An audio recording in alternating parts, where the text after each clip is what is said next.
Hello everyone, welcome to my YouTube channel. तो आज हम स्टार्ट करेंगे क्लास 6 चैप्टर 2 होल नंबर्स की एक्सरसाइज 2.3। इससे पहले हमने 2.1 और 2.2 के सॉल्यूशन सारे देख लिए थे, वो हम कवर कर चुके हैं। आज हम देखेंगे 2.3, जिसमें हमारा पहला क्वेश्चन है which of the following will not represent zero. मतलब हमें इसमें साफ साफ ये बताना है कि हम इन चारों पार्ट्स को जब सॉल्व करेंगे तो किसमें हमें जीरो नहीं मिलेगा। नहीं मिलने वाले को हमें क्या करना है, बताना है। तो ए में देखते हैं हम 1 + 0, हम सबको पता है 1 में 0 ऐड करेंगे क्या आएगा, 1 आएगा। बी में देखते हैं 0 × 0 0 हो गया। 0 के नीचे कोई भी नंबर आता है अपने आप वो 0 बन जाता है। 10 - 10 क्या होगा, 10 - 10 होगा 0, और फिर ये 0 के नीचे 2 आया तो ये 0 हो गया। ये पहले सी वाले पार्ट की तरह ही है, ठीक है। तो हम देखें तो बी, सी और डी ये तीनों पार्ट जो है 0 को रिप्रेजेंट कर रहे हैं। मतलब जब हम इन्हें सॉल्व कर रहे हैं तो हमारा आंसर 0 आ रहा है। देखो ये भी 0 बन रहा है, ये भी 0 बन रहा है और ये भी 0 बन रहा है। पर ये क्या बन रहा है हमारा 1 + 0 होता है 1। तो ये वाला पार्ट जो है 0 को रिप्रेजेंट नहीं कर रहा। तो हम आंसर में क्या लिखेंगे, A will not represent zero. A part हमारा 0 को रिप्रेजेंट नहीं करता। और ऐसा भी लिख सकते हैं एज, क्यों, एज 1 + 0 = 1। ठीक है। अब हम नेक्स्ट क्वेश्चन पे आते हैं। ये हमसे कह रहा है if the product of two whole numbers is 0 can we say that one of them will be 0। इसका कहने का साफ साफ मतलब बस ये है कि मान लो दो होल नंबर्स का जो प्रोडक्ट है, मतलब जब हम दो होल नंबर्स को मल्टीप्लाई करते हैं तो हमारा आंसर क्या आ रहा है 0। तो क्या उनमें से एक नंबर 0 है, 0 होगा या नहीं होगा। तो देखो इसको हमें जस्टिफाई करना है एग्जाम्पल से। तो पहले हम अपने दिमाग में ये समझ लेते हैं if the product of two whole number is 0 can we say that one of them will be 0। देखो दो होल नंबर्स का जो सम है वो 0 है।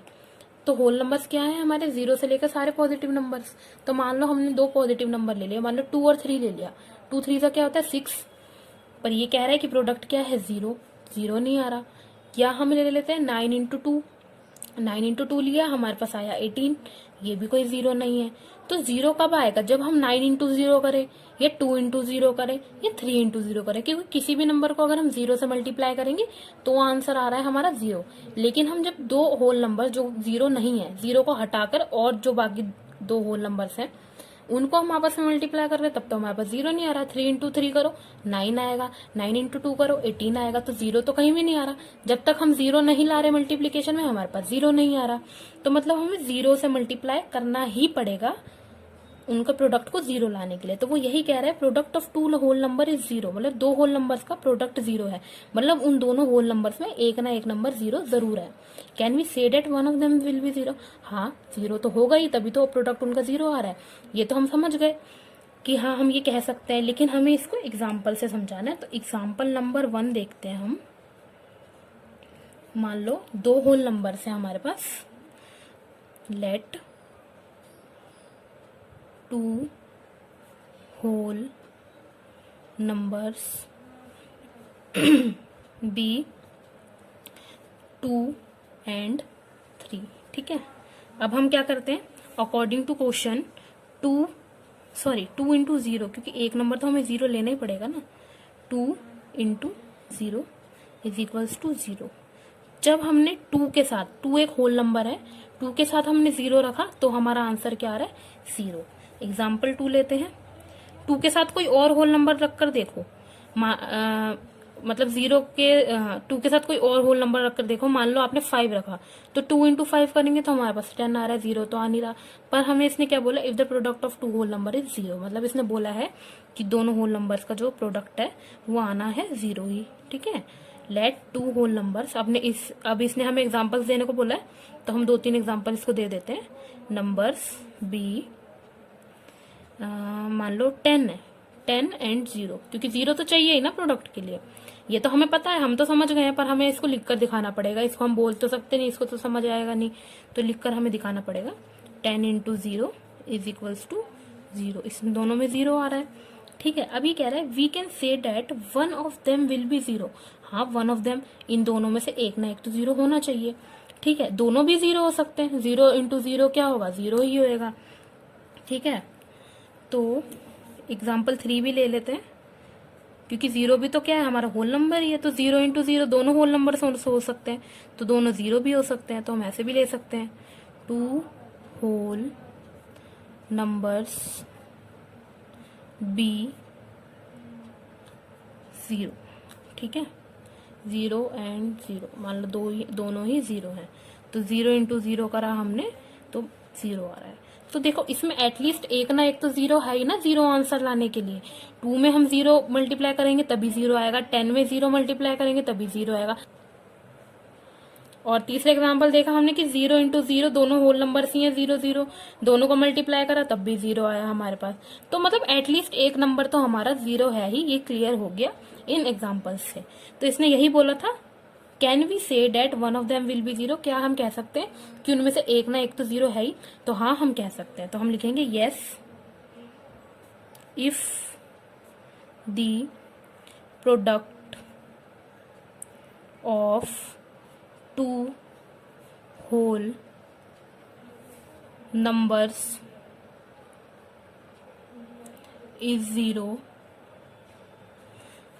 we can say that one of them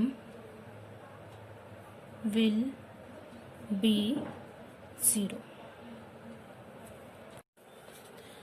देखो आप इस क्वेश्चन में ऐसे भी कर सकते हो, जैसे आप दोनों होल नंबर्स मान लो, एक 0 ना लो। ठीक है, जैसे मैंने एक 0 लेकर दिखाया, दूसरा 0 लेकर दिखाया, तीसरा दोनों ही 0 ले लिए। आप ऐसे भी कर सकते हो कि दोनों 0 ना लो, तो क्योंकि हमें क्या करना है, जस्टिफाई करना है। हमें ये बताना है कि अगर उसमें से एक नंबर 0 नहीं है तो हमारा प्रोडक्ट भी जो है 0 नहीं आएगा। तो मान लो इसको हम थोड़ा चेंज कर देते हैं। वैसे ये ठीक है कि अगर हम इसको 2 इंटू 8 कर दें, ठीक है, इसको मैंने 8 बना दिया, 2 इंटू 8 क्या आएगा हमारा, 16 आएगा, which is not equal to 0। तो हमारा जस्टिफाई करने के लिए जो ये एग्जाम्पल है ये ज्यादा अच्छा रहेगा कि दोनों में से अगर एक भी 0 नहीं है तो हमारा आंसर 0 नहीं आ रहा, दोनों में से एक 0 है तो हमारा आंसर जो है 0 आ रहा है। इसमें भी देखो दोनों 0 है तो 0 है, मतलब एक एटलीस्ट एक जो है हमारा डिजिट दोनों में से 0 तो एटलीस्ट होना चाहिए। तो उसने हमसे यही पूछा था, तो ये एग्जाम्पल जो है आपका ज्यादा बेटर रहेगा। तो हमें थर्ड क्वेश्चन में ये क्या बोल रहा है, if the product of 2 whole numbers is 1, can we say that one or both of them will be 1। जैसे हमारे पास 2 होल नंबर्स हैं, अगर हम उनका प्रोडक्ट करते हैं तो हमारा आंसर आ रहा है 1। तो क्या वो दोनों ही नंबर 1 है या उनमें से कोई एक नंबर 1 है, तो हमें ये बताना है। Can we say that one or both of them will be 1, क्या उसमें एक नंबर 1 है या उसमें दोनों ही नंबर 1 है। तो पिछले क्वेश्चन की तरह हम इसमें भी एग्जाम्पल लेके ही देखेंगे। जैसे हमने एग्जाम्पल लिया, एग्जाम्पल नंबर 1 है, late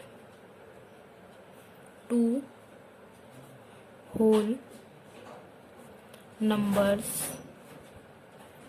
be 2 whole numbers be, इसने बोला कि या तो उसमें एक 1 होना चाहिए, दोनों ही नंबर 1 होना चाहिए, बी 5 एंड 1। इसमें हम एक नंबर 1 ले लेते हैं, एक नंबर 1 लेकर देखते हैं। ठीक है, देन हम 5 इंटू 1 करेंगे तो हमारे पास आंसर क्या आ रहा है 5, which is not equal to 1। हमें क्या चाहिए, प्रोडक्ट जो है दोनों का 1 चाहिए, तो इसमें तो नहीं आ रहा, तो ये बात तो गलत हो गई कि एक 1 तो हो ही नहीं पाएगा।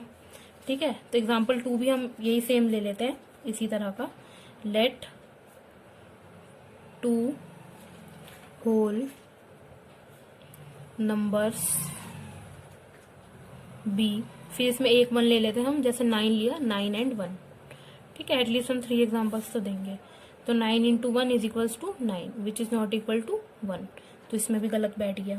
चलो अब हमने एक 1 तो ले लिया दोनों नंबर्स में से एक, अब हम बोथ 1 ले लेते हैं कि both of them will be 1।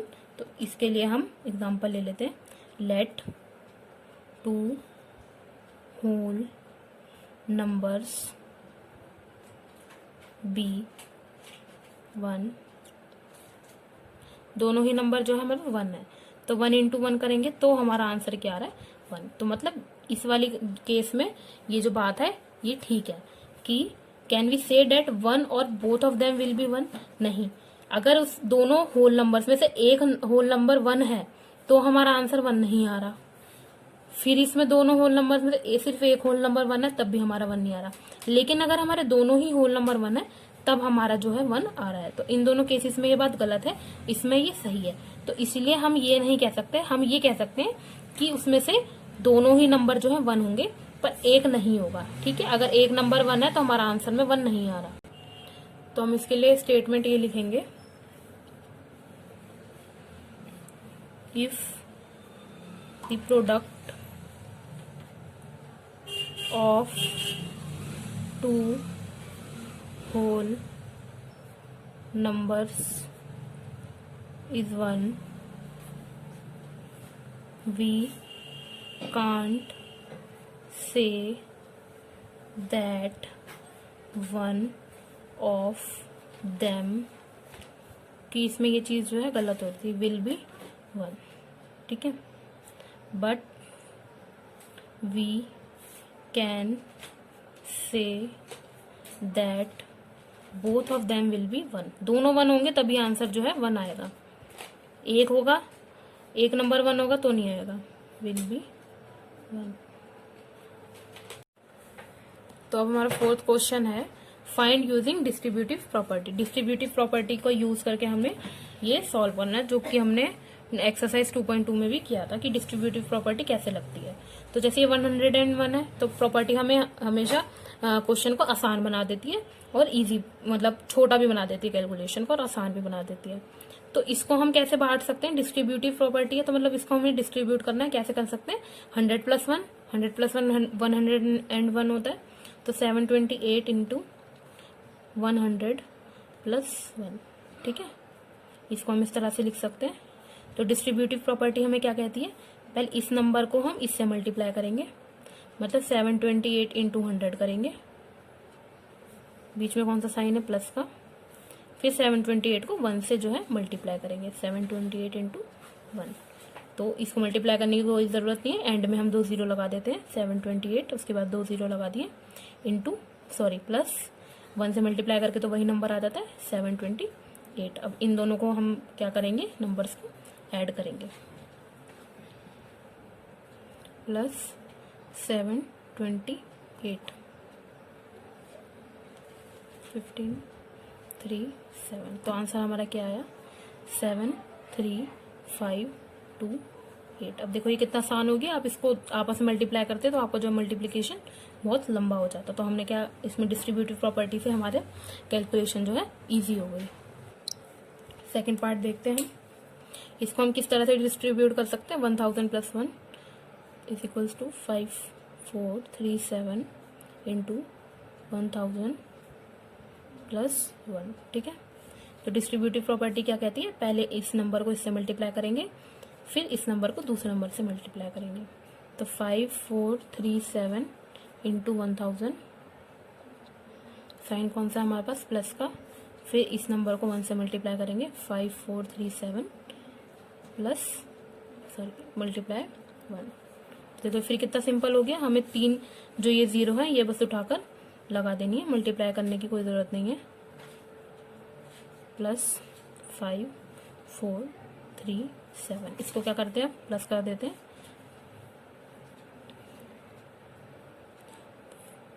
5 4 3 7।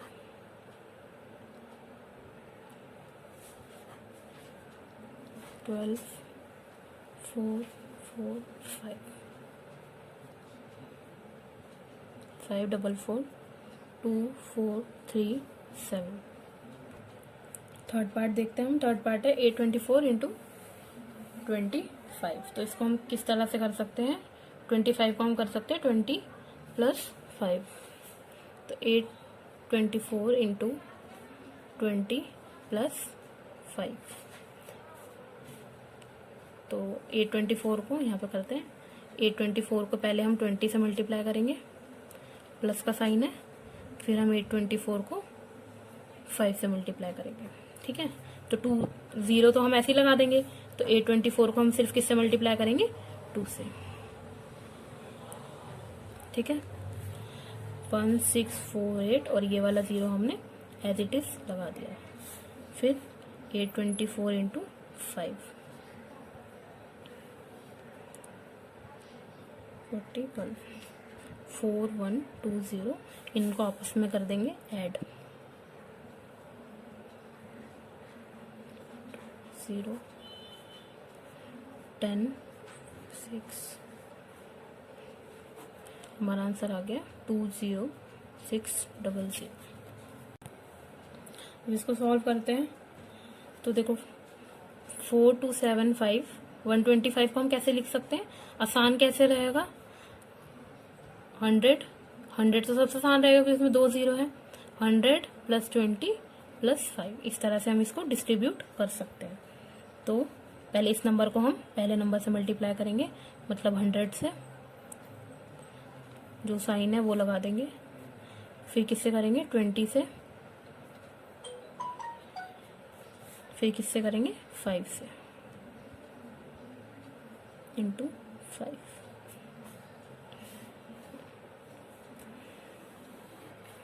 तो देखो 4275, 2 0 एज इट इज लगा दी। इसको हम सिर्फ 2 से मल्टीप्लाई करेंगे, 0 अपने आप लगा देंगे। 4275 इंटू 2, 10 14 15 8 5 5 0, और ये वाला 0 यहाँ लगा देंगे। फिर इसको किससे मल्टीप्लाई करेंगे, 5 से, 25 35 36 37 13 4 the 20 + 1 21 21375। अब इनको क्या करेंगे, आपस में ऐड कर देंगे।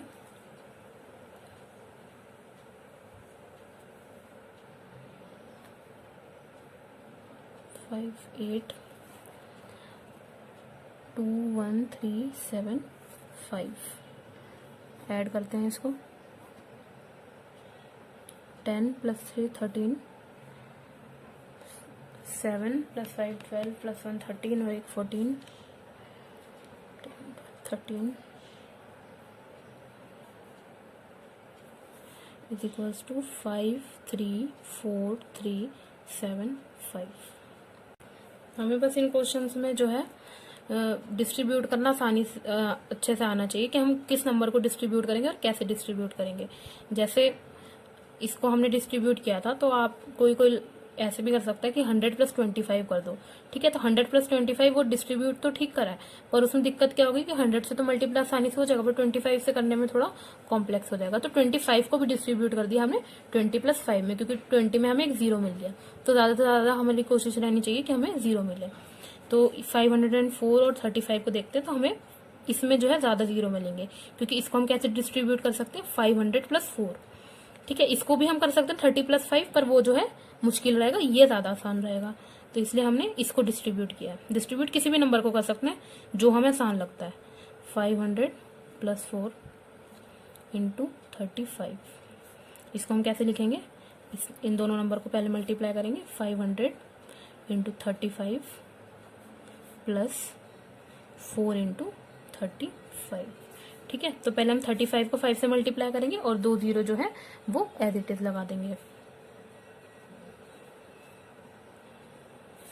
175 00 ऐसे ही लगा दी। फिर 35 इंटू 4, ठीक है, + 140।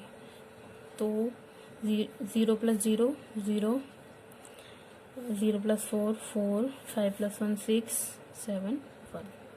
नेक्स्ट क्वेश्चन में हमें ये बोल रहा है स्टडी द पैटर्न। हमें पहले ये पैटर्न देखना है, इसको स्टडी करना है। राइट द नेक्स्ट 2 स्टेप्स, इसके नेक्स्ट 2 स्टेप्स हमें लिखने। 5 स्टेप्स इसने हमें करके दिखा रखे हैं, तो हम इसको स्टडी करते हैं कि पैटर्न है क्या।